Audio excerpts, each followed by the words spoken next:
পুরনো কলকাতার রাস্তা, ভাঙা ট্রাম, ভেসে আসছে দাঙ্গার আওয়াজ। ভাবুন তো, কলকাতার রাস্তায় হঠাৎ আগুন জ্বলছে, চারিদিকে চিৎকার, ছুটছে মানুষ বাঁচার তাগিদে।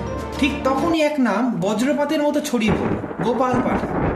কিন্তু প্রশ্ন হচ্ছে, তিনি কি ছিলেন রক্ষক না দাঙ্গার মাস্টার মাইন্ড?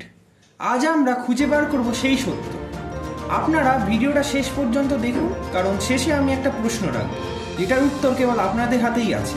গোপাল মুখার্জি, জন্ম 1913 সালে কলকাতায়। ব্যবসায়ী পরিবার, পাঠার ব্যবসা, তাই নাম হয়েছিল গোপাল পাঠা। একজন সাধারণ মানুষই ছিলেন তিনি, আপনার আমার মতো, কিন্তু ইতিহাস তাকে সাধারণ থাকতে দিল না। একজন সাধারণ ব্যবসায়ী কিভাবে হয়ে গেলেন দাঙ্গার দুঃসাহসী এক চরিত্র, তাই আজ খুঁজে বার করব। 16ই আগস্ট 1946, সেদিন কলকাতা দেখেছিল রক্তের সমুদ্র, হাজার হাজার মানুষ মারা গেল। ঠিক তখনই উত্তর কলকাতার লোকেরা বলে উঠল, আমাদের বাঁচাতে পারে শুধু গোপাল পাঠা। হ্যাঁ, আপনাদের মতো আমার মনে একটাই প্রশ্ন, সেদিন কি এমন হয়েছিল যার জন্য একটি বিষয় এত বড় একটি ঐতিহাসিক দাঙ্গায় পরিণত হলো? চলুন সে বিষয়ে কিছুটা জেনে নেওয়া যাক। সেদিন ছিল শুক্রবার।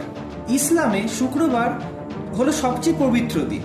সেদিন মুসলমানরা জমায়েতের নামাজে জড়ো হয়। রাজনৈতিক আন্দোলনকে শক্তিশালী করার জন্য এই দিনটি বেছে নেওয়া হয়, কারণ সেদিন বিপুল সংখ্যক মানুষ মসজিদে আসে। তাই মুসলিম লীগ ভেবেছিল, জুমার দিনে পাকিস্তানের দাবিকে ধর্মীয় কর্তব্য হিসেবে ঘোষণা করলে মুসলমানদের আবেগ অনেক বেশি উত্তেজিত হবে। মাত্র কয়েকদিনে প্রায় 4000 মানুষ নিহত হয় এবং হাজার হাজার পরিবার বাস্তুচ্যুত হয়। সেদিন কলকাতা দেখেছিল রক্তের সমুদ্র। গোপাল নিজের বাহিনী গড়লেন, লাঠি, ছুরি, দেশি বোমা হাতে নিয়ে তার লোকেরা পাহারা দিত বাগবাজার, শিয়ালদা। কেউ বলে তিনি ছিলেন রক্ষাকর্তা, আবার কেউ বলে তিনি নিজেই দাঙ্গাকে বাড়িয়ে তুলেছিলেন। আমি আপনার কাছে জানতে চাই, আপনার মতে প্রতিরোধ মানেই কি হিংসা, নাকি হিংসা ছাড়া প্রতিরোধ সম্ভবই নয়? ইতিহাসবিদরা বলেন গোপাল পাঠা হিন্দু মহাসভার ঘনিষ্ঠ ছিলেন। অনেকে বলেন তিনি ছিলেন দাঙ্গাবাজ, আবার অনেকে বলেন তিনি না থাকলে উত্তর কলকাতা হয়তো মুছে যেত মানচিত্র থেকে। তো এখন প্রশ্ন, তিনি কি গ্যাংস্টার নাকি ছিলেন একজন নায়ক?